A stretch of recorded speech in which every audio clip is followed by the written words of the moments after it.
વડોદરાના ફતેગંજ વિસ્તારમાં રાજકીય પરિણામોને લઈને ગરમાવો જોવા મળ્યો છે, જ્યાં ભાજપ સમર્થકો દ્વારા ઉજવણી કરવામાં આવી હતી. ભાજપની જીત કરતાં વધુ તૃણમૂલ કોંગ્રેસની હારની ચર્ચા કેન્દ્રમાં રહી છે. માહિતી મુજબ કેટલાક સમર્થકો દ્વારા મમતા બેનર્જીના ફોટા રસ્તા પર મૂકીને તેના પર ઊભા રહી વિરોધ દર્શાવાયો છે. સાથે જ દેશના ગૃહમંત્રી અમિત શાહ અને યુપીના મુખ્યમંત્રી યોગી આદિત્યનાથના સમર્થનના પોસ્ટરો પણ પ્રદર્શન કરવામાં આવ્યા. ટીએમસીની હારના સમાચાર મળતા જ સમર્થકો દ્વારા ફટાકડા ફોડી મીઠાઈ વહેંચીને ઉજવણી કરવામાં આવી છે.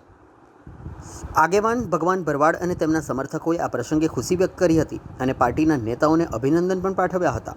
આ ઘટનાએ રાજકીય વાતાવરણમાં ચર્ચાનો માહોલ ઊભો કર્યો છે, જ્યાં એક તરફ સમર્થકો ઉજવણી કરી રહ્યા છે તો બીજી તરફ આવા વિરોધના સ્વરૂપને લઈને પણ ચર્ચા થઈ રહી છે. આજે પશ્ચિમ બંગાળમાં જે પ્રમાણે હિન્દુઓની પાર્ટી ભારતીય જનતા પાર્ટીનો જે પ્રચંડ વિજય થયો છે એનો શ્રેય જાય છે અમિત શાહજીને, યોગીજીને. કેમ કે અમિત શાહજી 4 મહિનાની જે મહેનત હતી, જે ત્યાં રહ્યા અને જે ફોર્સ ઉતારી ગામે ગામ, એટલે હિન્દુઓને એક શક્તિ આવી વોટ કરવાની. તો મોટી સંખ્યામાં હિન્દુઓ બહાર નીકળીને વોટિંગ કર્યું, એનું આ પરિણામ આવ્યું. બાકી પશ્ચિમ બંગાળમાં અમને ખુશી એ વાતની છે કે આજે બંગાળ આઝાદ થયું. જે ત્યાં નર હિન્દુઓનો જે રાત દિવસ થઈ રહ્યો હતો એ હવે અટકશે.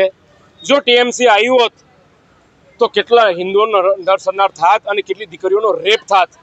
આજે અમને એ ખુશી છે, અમિત શાહજી પર એ ગૌરવ લેવાની વાત છે કે આજે આ હરામઝાદી મમતાની સરકારની વિદાય થઈ છે અને હવે સમય આવ્યો છે હિન્દુઓનો ત્યાં બંગાળમાં જે ખુલીને જે ટીએમસીના ગુંડાઓ હતા એમને ખુલીને જવાબ નહોતા આપી શકતા, હવે જવાબ આપશે હિન્દુઓ. હવે હિન્દુઓ બહાર નીકળ્યા છે અને જે પણ છોકરીઓનો રેપ થયો હતો બંગાળમાં એને આજે શ્રદ્ધાંજલિ કહેવાય. આ વિજય બહુ મોટો વિજય એમના માટે કહેવાય. એ જ શ્રદ્ધાંજલિ આજે અમિત શાહજીએ આપી છે. તો અમિત શાહને એટલું જ કહેવું છે, અમિત શાહજીને, કે કોઈ પણ સીએમ બેહાડો, હવે મમતાના ગુંડાઓને બહાર કાઢી લટકાઈને મારજો, ફાંસી આપજો.